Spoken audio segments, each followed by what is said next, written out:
time was just wasted on binging out on Netflix and not looking for who you could become, that can kind of suck. And it's not too late to say, this was a time to reflect. This was a time to see who I could become. This was a pause in the universe. And that's when I think, listen, our best thinking comes when our backs are against the wall. It's true. When life is going easy, we're not stressed. When life is going easy, we're not as innovative as we need to be when the carpet gets pulled out and we're just trying to figure out how to go. So I just think, there's a lot of ways to look at this. We can't control the outside world. It's sad that it happened. I know it hurt a lot of people, but at the end of the day, we can't control it.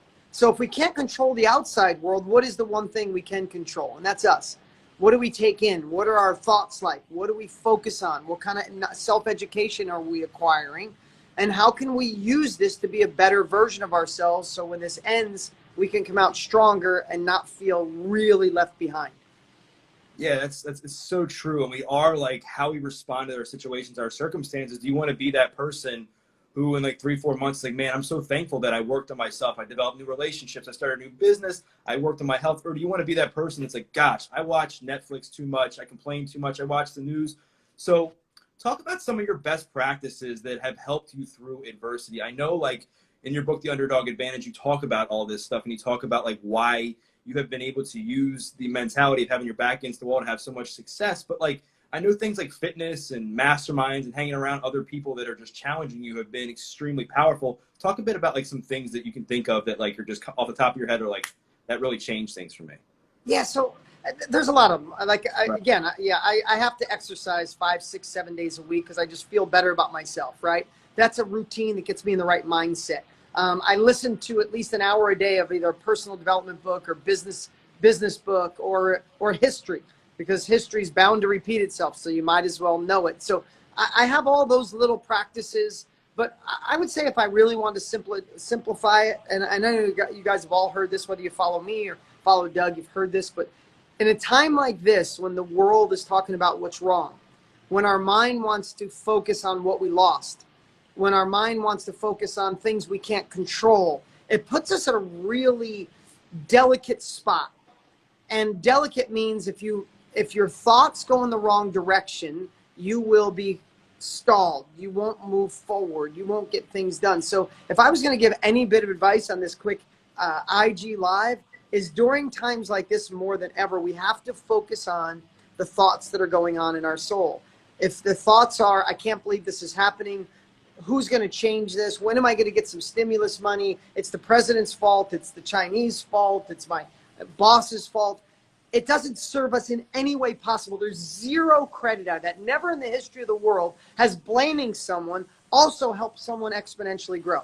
So if we don't have guardrails up on our thoughts, they'll take us in really bad directions. So there's a million things you could do, but one is in the words of Eckart Tolle and Michael Singer, the author of Untethered Soul and The Power of Now, is you have to be the observer, the translator, and the obsessive watcher of your thoughts. And if they come in blaming other people, it's not going to work, wrong time, too busy, no money, you have to push those thoughts out and find the thoughts that empower you and get you to take, just that next step.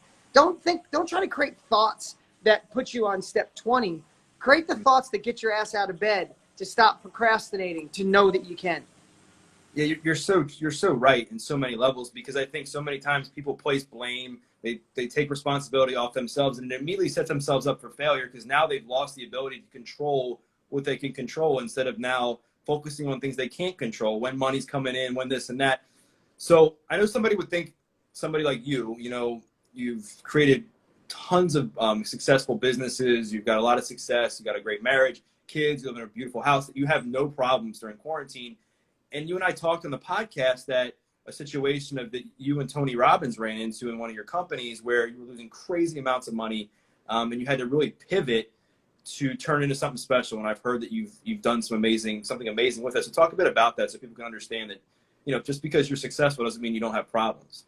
Yeah, I think that's the biggest illusion. I know that's what I thought. Once I get there, all the problems go away. The problems just get bigger, but that's okay. Like, it's like, I'm looking at my pool. It's like walking in the deep end. If you just jumped in the deep end and you don't know how to swim, you could drown. But if you start off in the shallow and take a year to get in the deep end, you could go an inch at a time. It's the same thing with problems. I'm just going to share with everybody. Don't wish for no problems in your life. Wish for the capabilities to solve bigger problems.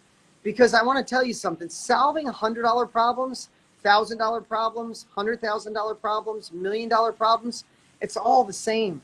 It all feels the same. It's all stressful. So if you're going to solve problems, it's better to solve $1 million problems. But they still happen. Listen, it's like fear.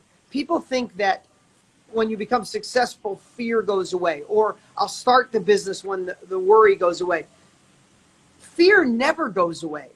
And it's time to be courageous, because courage isn't taking action in the absence of fear. Courage is taking action even though the fear is still there. And it's the same thing with problems. The problems are still there. It's if you're going to tackle them, right? And this is a time, the people who innovate the fastest, right? The book, Who Moved My Cheese? The whole concept is a couple of mice, there's cheese there every day. One day the cheese stops coming. One mouse sits there and says, I'm waiting for my damn cheese to come back. I'm entitled. Another mouse says, c'est la vie, I'm going to go find new cheese, right? The one mouse died waiting for it. The other one finally, after lots of trial and error, found a lot more cheese. Like, that's just breaking it down. That's life. Those of you sitting around waiting for someone else to bring you cheese, waiting for someone fix it, you got the potential of just living an okay life compared to those innovative that are scared, who are taking uncomfortable action, who are taking imperfect action, who are taking action even though your friends and family say you're nuts. Remember, they don't make statues of critics. They make statues of the crazy people who went looking for new cheese. Yeah, and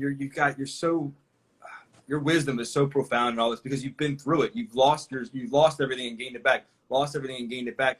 What are some of the top lessons you've learned, I guess, throughout your life, as far as if there was one constant through all of this, that if we can look back and be you know what, these are the couple things that I know that I would like to pass these lessons on to my kids.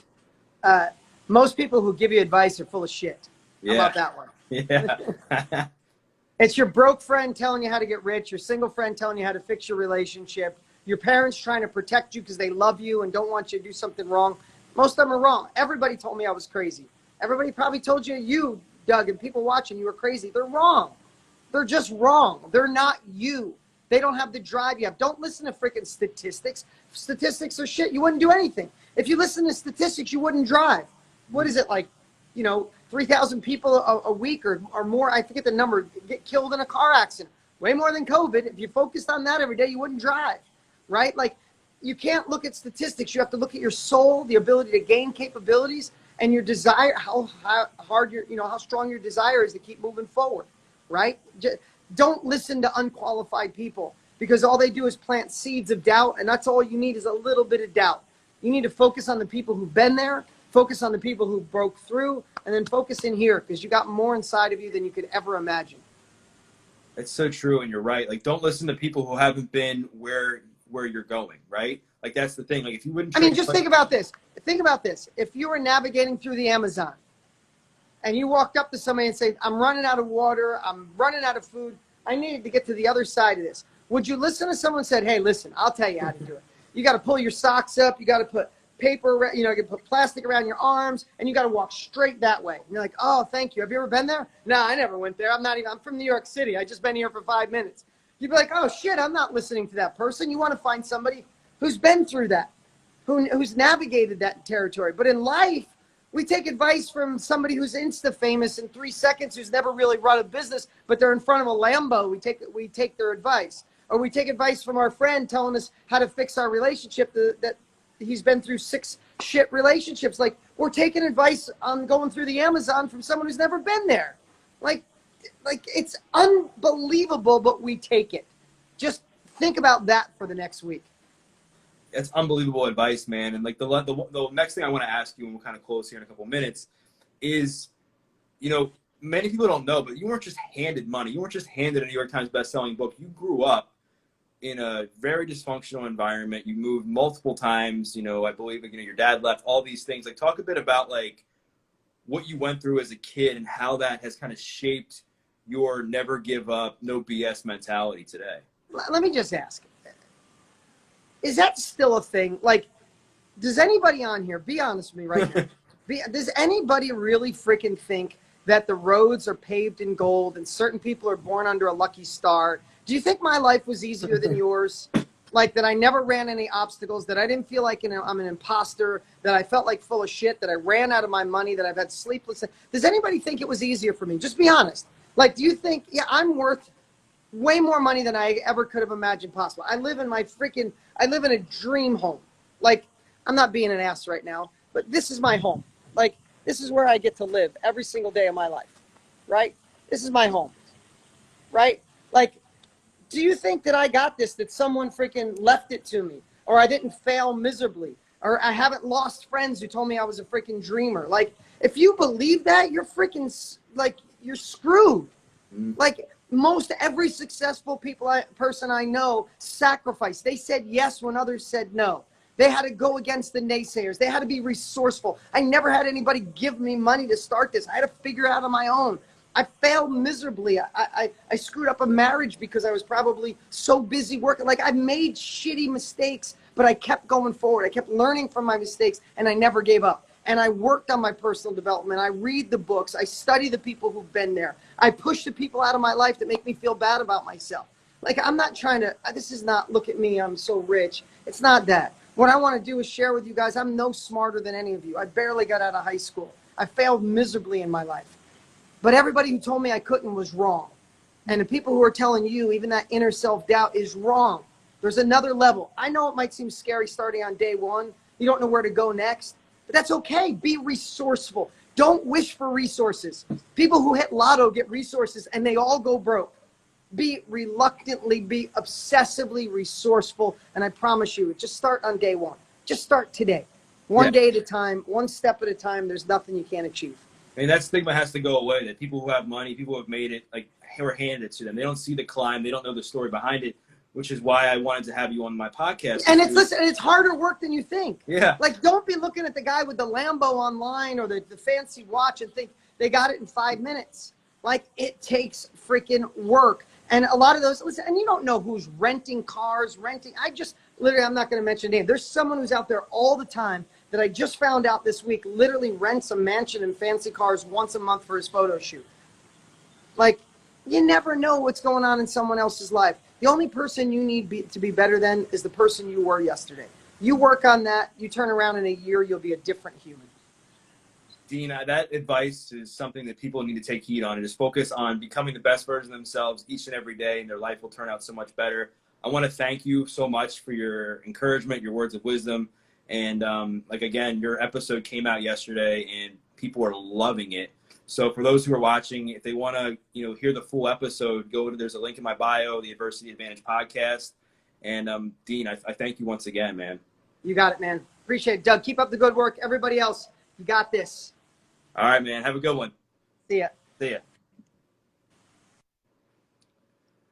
So I want to thank everybody for watching my interview on IG Live with Dean. Like I said earlier, I interviewed him on my podcast this week called The Adversity Advantage. For those of you who don't know much about me, my name is 𝑾𝒐𝒓𝒍𝒅, and fitness saved my life when I was incarcerated on felony drug charges. And now I help other people use fitness and other modalities to change their lives. And I've done that through multiple books I've written, my own podcast, my content here.